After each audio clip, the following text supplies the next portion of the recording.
Welcome back to another episode of the Downsizing Roadmap podcast with your hosts, Jody Roscoe and Heather Fisher. We're talking about all things downsizing, from our own experiences with clients to guest experts. Let's make downsizing easier, one conversation at a time. Hi, welcome to the Downsizing Roadmap podcast. It's a big day. It's Christmas Eve. Yep. So we're on theme today. We're going to be talking about getting rid of Christmas decorations, maybe downsizing that collection a little bit as you get through the holidays and start packing them back up. I'm Heather Fisher. I'm Jody Roscoe. And I think this is like probably one of the more emotional ones, even for people who aren't necessarily really sentimental about everything. Sometimes those holiday memories that they have are really, really strong. And so there's so much intertwined with the Christmas or holiday decorations that it's harder to let them go. I think you're exactly right. I mean, good, bad, or otherwise, our holidays are such the definition of family togetherness and traditions and habits and everything we do year after year. And so keeping that the same or fighting against something from earlier definitely packs an emotional punch. Yeah, my mom loved Christmas, and she decorated every inch of the house with Christmas. We had a lot of traditions, and that's something that I carried over to my family. And so, some houses have all of those traditions. Some houses are like, nope, we don't do any of that stuff. We have Chinese for Christmas and, whatever. And whatever it is, it's all the memories you have, right? And they're all important in however that looks, right? You either want it to be exactly the same or totally different than where those memories live, and, you're basing it. And then once you've done it, because it goes in and out of being packed away and coming out each year, it is kind of fun to see the same stuff over and over again because it was out of mind for a little bit, and then you're like, fresh. Oh, I loved that. It's familiar and fresh, and it's a whole thing. Yeah, and it's a big business. So we have a stat here that the National Retail Federation reported that Americans spend over $63 billion a year on holiday decorations and related items. That is insane. It's crazy. And that's crazy. Yeah. It's earlier and earlier. It's the big question of when. I'm an after Thanksgiving decorator. Same. And I'm definitely not a before Halloween Christmas, which is when they put it all out now in the retail stores, and it makes me actually kind of crazy. Oh my gosh. I was in a store, where you could get a lot of holiday decorations on November 1st. Purely coincidental, did not think of it. I just needed something. And I was in there, and the Christmas section, everybody was ready to decorate that day, and the lines were long, and it was crazy. I gave up on the holiday thing I needed. Forget it. Yeah, I mean, I know that's a big debate, and y'all can debate it with us, whether you do before or after Thanksgiving or whatnot. And one of the girls on our team said she decorated the day after Halloween. She was like excited. She has a newer house. She was like, oh, I want to get it up, and like super excited. None of it's wrong. So, but the question is, do we have more than we need? We also have another stat here that the average household keeps 4 to 6 bins of decorations just for the holiday. Which I thought was funny. I mean, I read that stat, and I'm like, oh, I'm above average on that because I think I have more than 4 to 6. Same. So I was like, oh, shoot, is this advice hitting me in the heart where I might need to get rid of some? But I don't know. I'll have to process that as we go on with our tips here. And the third stat we have is that the storage companies say that the holiday decor is one of the top reasons people rent storage units to keep it. I always think about that when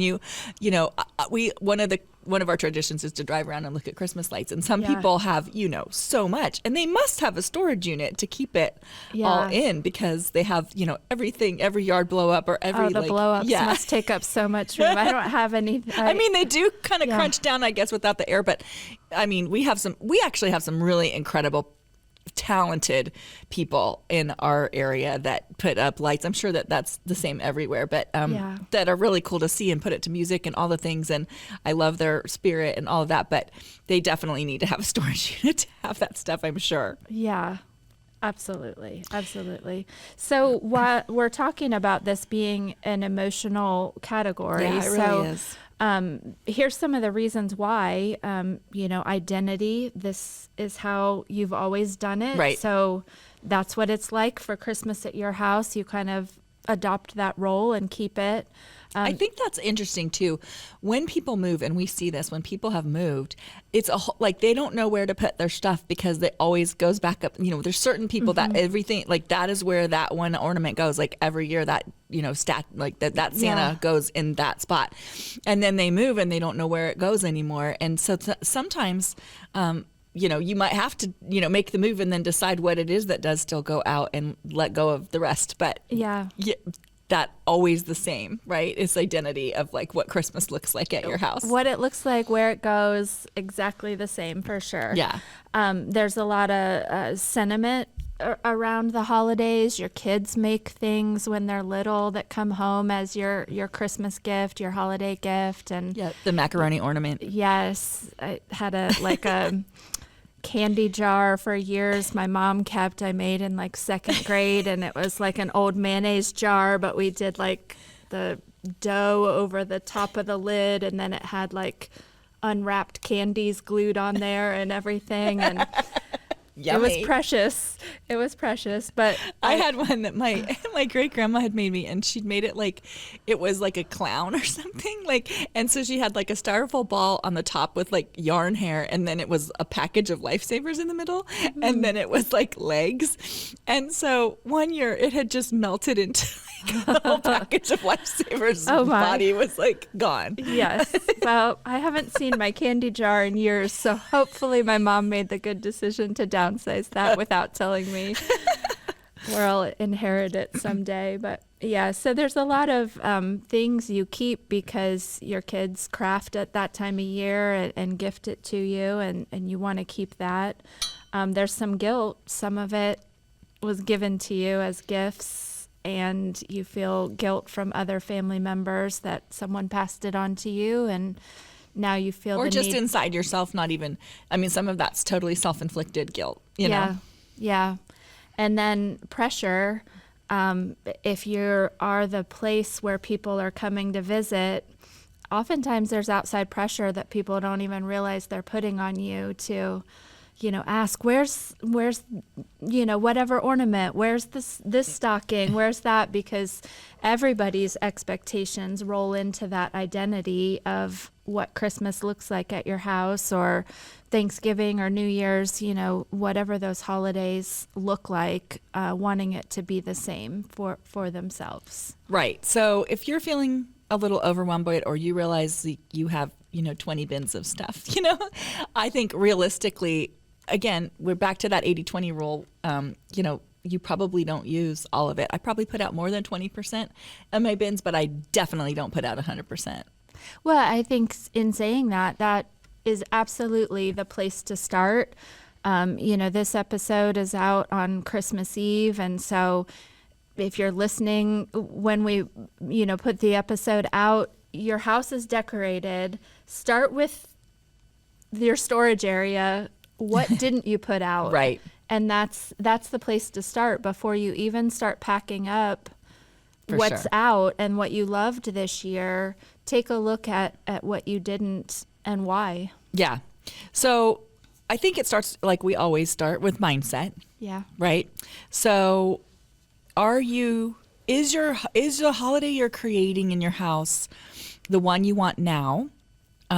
Or is it like your holiday of the past, which if the holiday of the past is the one you want now, perfectly fine. Yeah. Like if you want that to recreate over and over and that's what gives you joy and peace, do that. Do it. Yeah. But if you're feeling like, oh my gosh, I don't want to put up the fifth tree because it's too much, maybe it is too much. And, I think sometimes we get exuberant in years, and we're like, oh, I'm going to do this and I'm going to do this and I'm going to do this, and that's fine if you had the energy for that.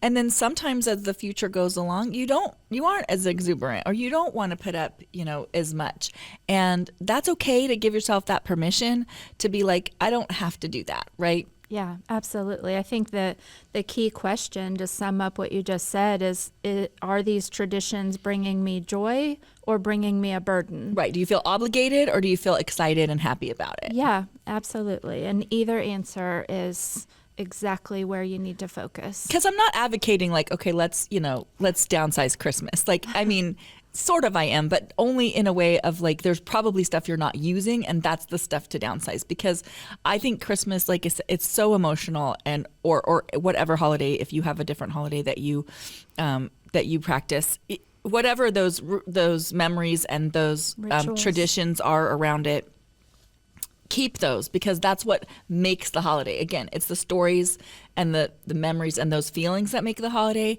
and which of the stuff that you have, it makes that happen, and which of that stuff just you don't need. That's kind of where we're at with the holiday one. Yeah, a right-sized holiday means the decorating isn't taking over the holiday itself. It's just, the background to set up for all of those family memories and times together. Yeah.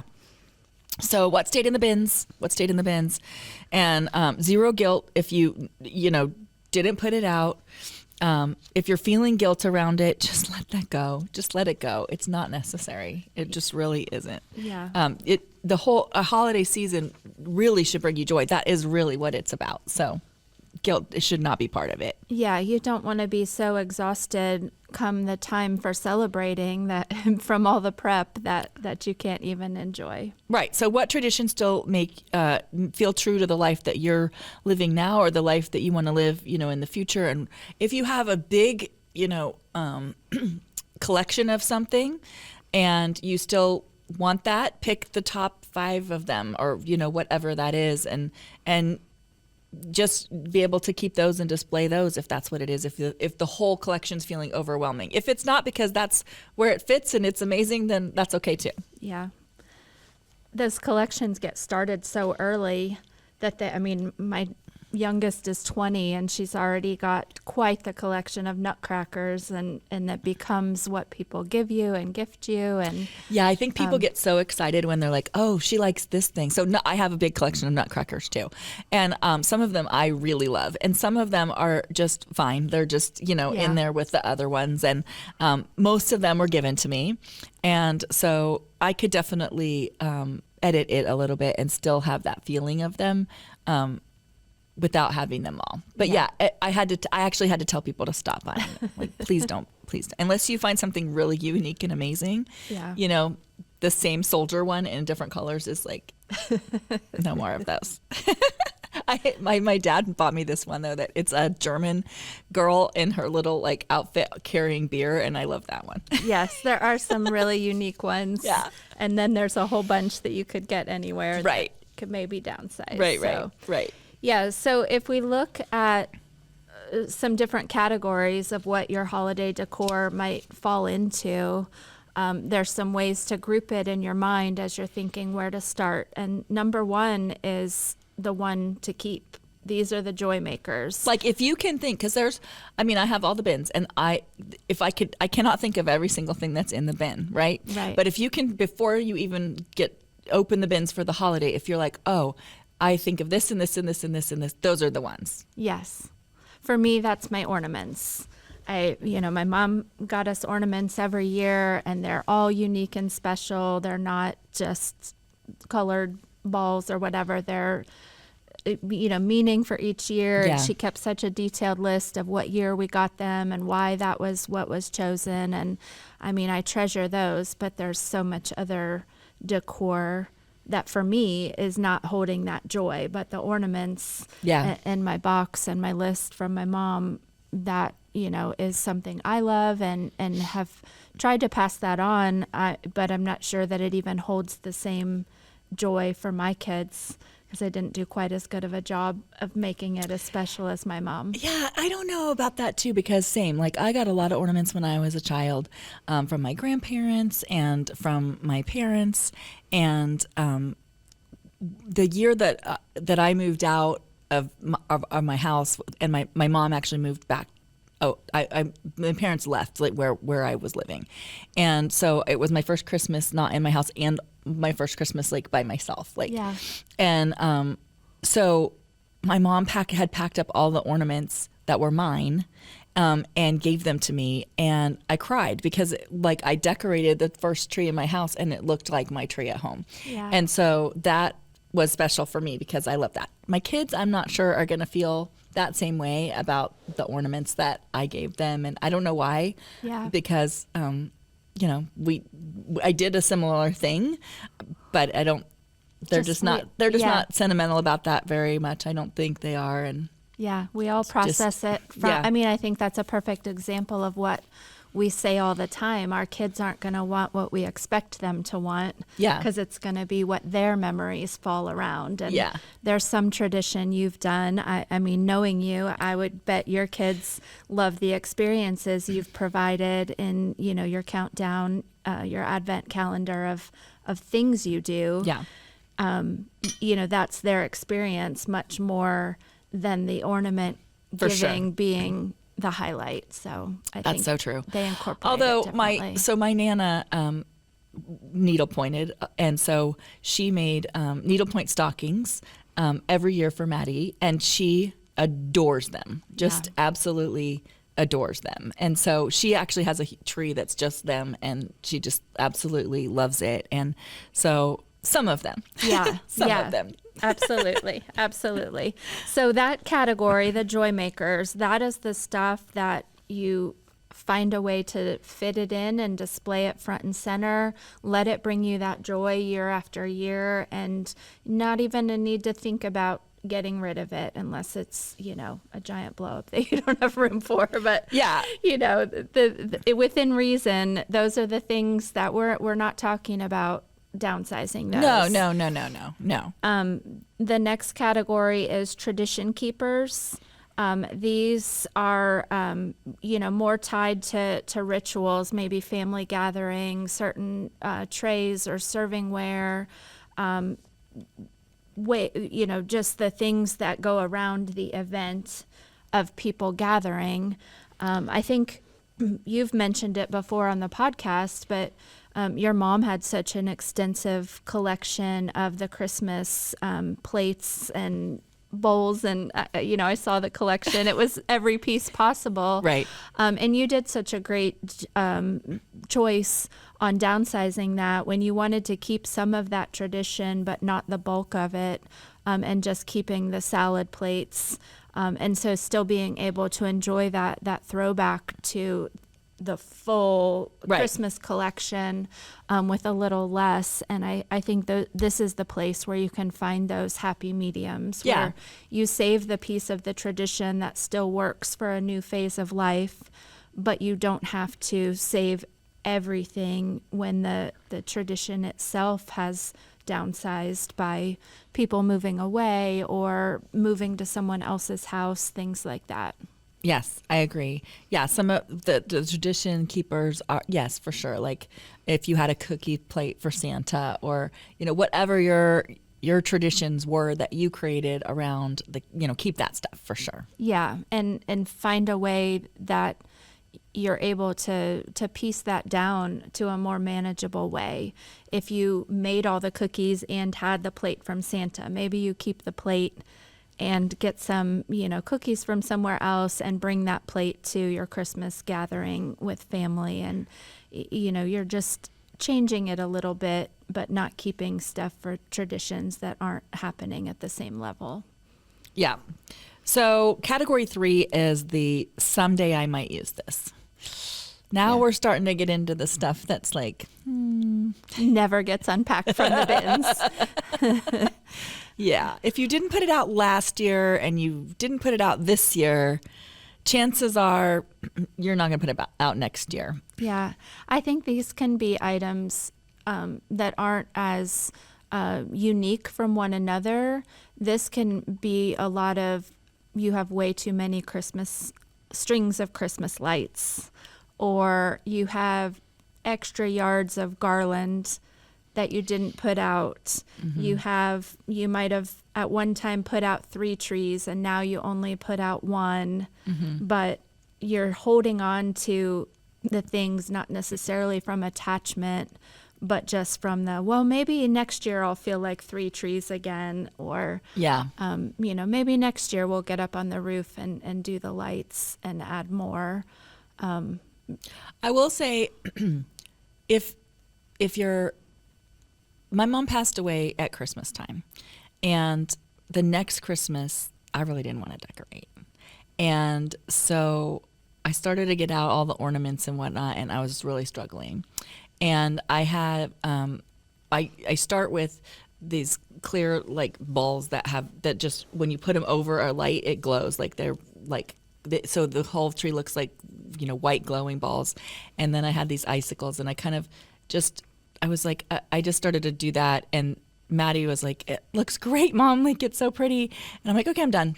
And so I would not have downsized my stuff that year, or maybe even the next year, if something has happened where you're just not feeling it. So that's my only caveat on that. Like, careful of that. If you're feeling that way, maybe you give it a year or two before you let some of that go, because now I'm back to like, okay, I can do that. But I did have a couple years, because of what happened and when it happened and the whole situation of it, where I just wasn't feeling it. Yeah, no, I definitely see that, and that's a great tip, to just be careful of that time passing.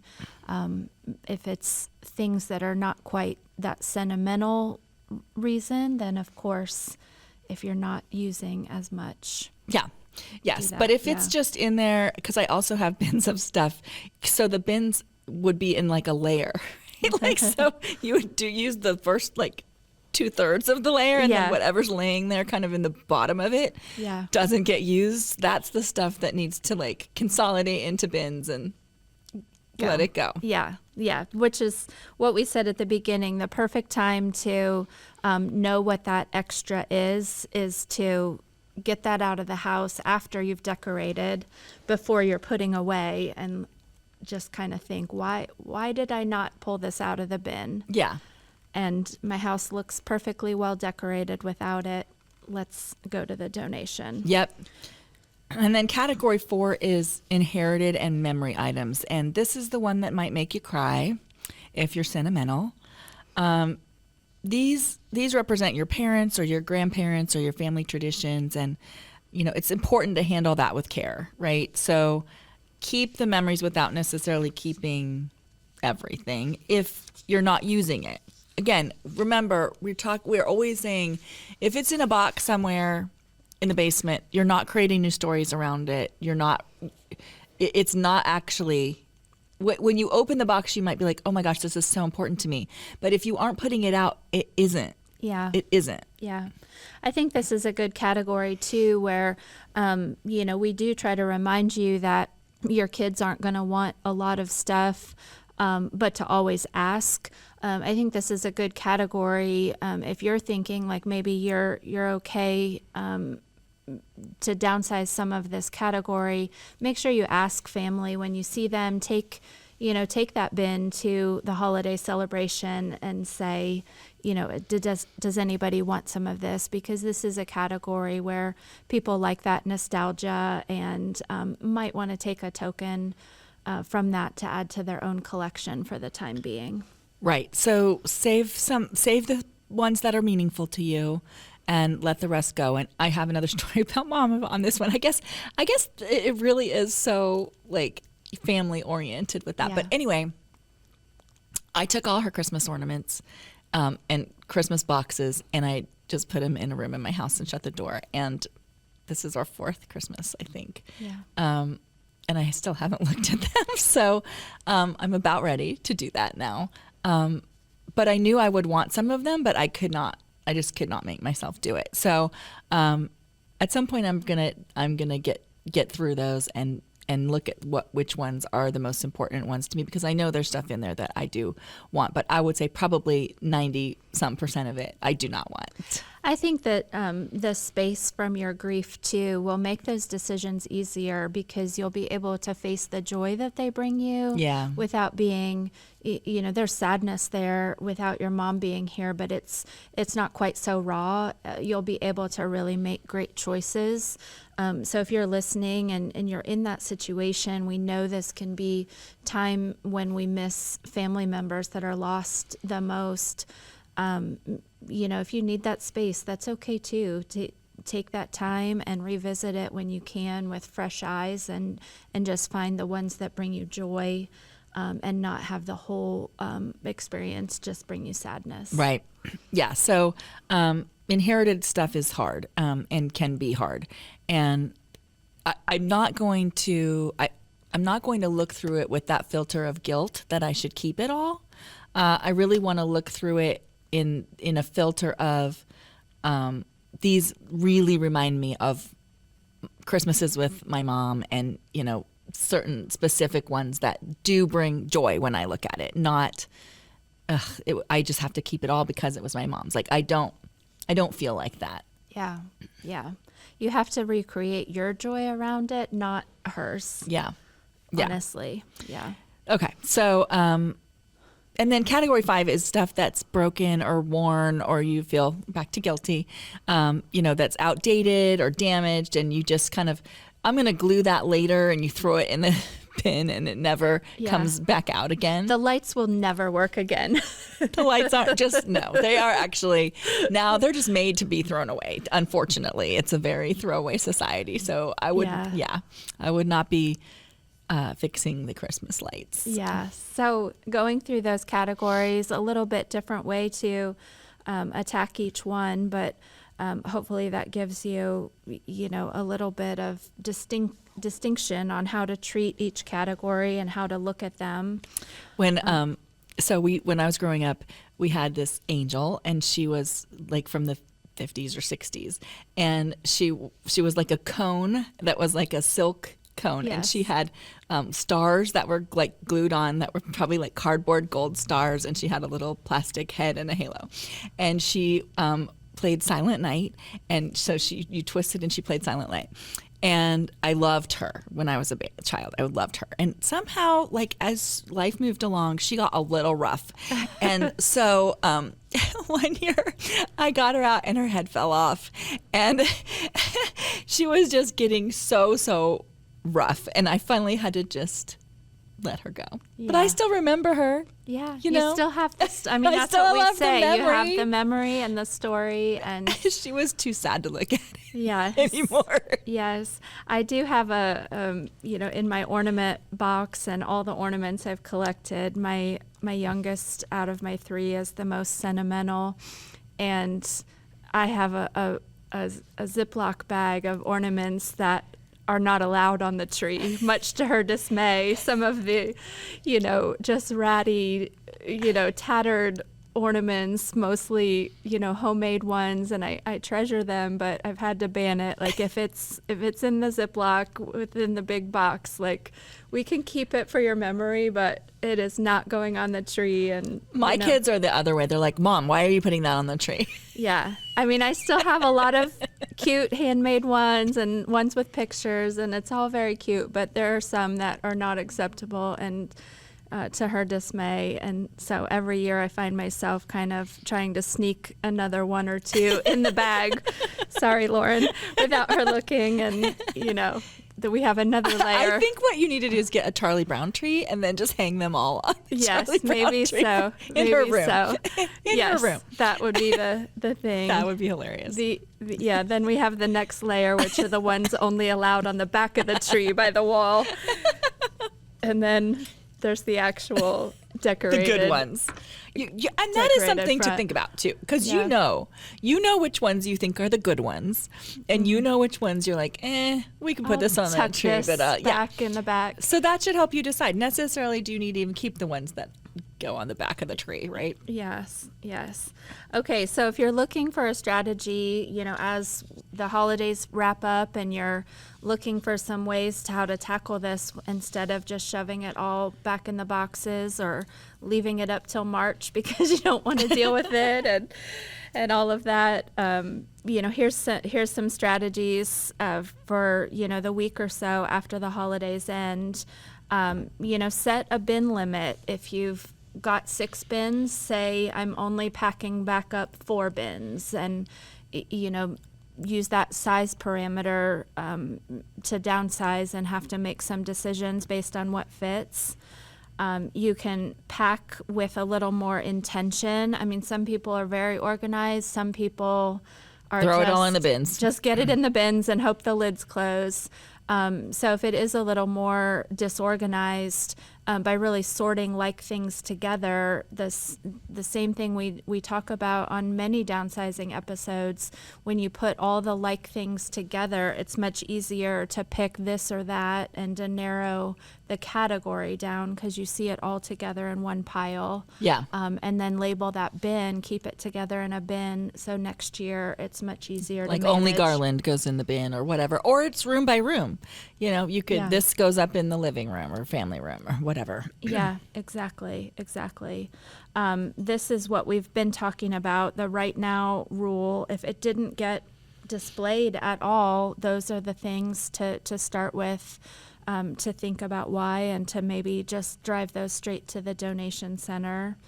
If there's anything that you're thinking about with your mobility and safety, it's okay to do less. I mean, that should be your top priority. So if you've always put lights up on the roof and you just don't feel comfortable going up on the roof anymore, don't do that. Right. It's okay, do something lower. Make sure you're not using tall ladders if you shouldn't be, just for the sake of decorating. Yeah. Those are the choices to make a priority. And then, honoring the home that you're in now. If you're in a new space, you still want it to function well for you and to be comfortable. You don't have to overload it with way too many decorations on display just because you've always done it that way. It's that refresh time of how can I make this space feel like the holiday. Yeah. Yeah, I think it is an emotional one, so just be prepared for that. But there should be less emotion around the stuff that's not being put out and not being used, Yeah. technically, unless you're just feeling guilty about keeping it. And then if you need somebody to give you permission to let it go, we're doing that. You have the permission, to let it go. Yeah, and back to what we've said about other things, that if you're not unpacking it from the bin, but you're carrying that guilt, that's not becoming part of the next generation's stories or traditions. So that guilt is sitting there for no reason, because it's never going to be picked up as something that everybody wants to clamor over and have, because it's not part of their story and their memories. Right. So it's okay to let that go, and you've got more going on creating those memories. Yep. So if you're trying to do this with your parents and their stuff, that can be super hard, especially if they're super attached. They don't want to hear from you, Mom, you got to let this go, or let's get on with this, or be rushed through that, or anything. I think if that's something that you're doing with your parents, be prepared to spend some time on it. Be prepared to listen to their stories around the ornaments, or a lot of times people will collect ornaments where they go places, and so they want to tell you the story of where they went and how they got it. And when there's 100 ornaments, that's not a quick process. And so don't feel like you're going to go over there and help them, quote unquote, help them do this in, an hour or so, unless your parents aren't sentimental, and then they probably don't have this problem in the first place. Yeah, for sure. And schedule it outside of the actual holiday day. You could gently start the conversation, but that would look like, hey, I know you worked so hard to decorate the house for all of us. I'd love to come back on, whatever day and help you pack it back up. And, at that time, if there's anything that needs taken to the donation center or taken somewhere else, I'd love to help with that. Yeah. And that's all you need to say until you come back, and then do that with gentleness as well. Yeah. And where to donate? So I think that holiday decorations are one of the easiest things to donate because people want them, like that stuff. But also, I think that senior centers or places like that are always looking for. We do a lot of networking with that, and they're doing wreaths, or they're doing little Christmas trees or whatever. And you could decorate a whole tree or a wreath or something and bring it to them, and they definitely will use that. Yeah, absolutely. We had a client tell us a few years ago too about a donation center on where we're near Wright Pat Air Force Base. So our town has a military base here.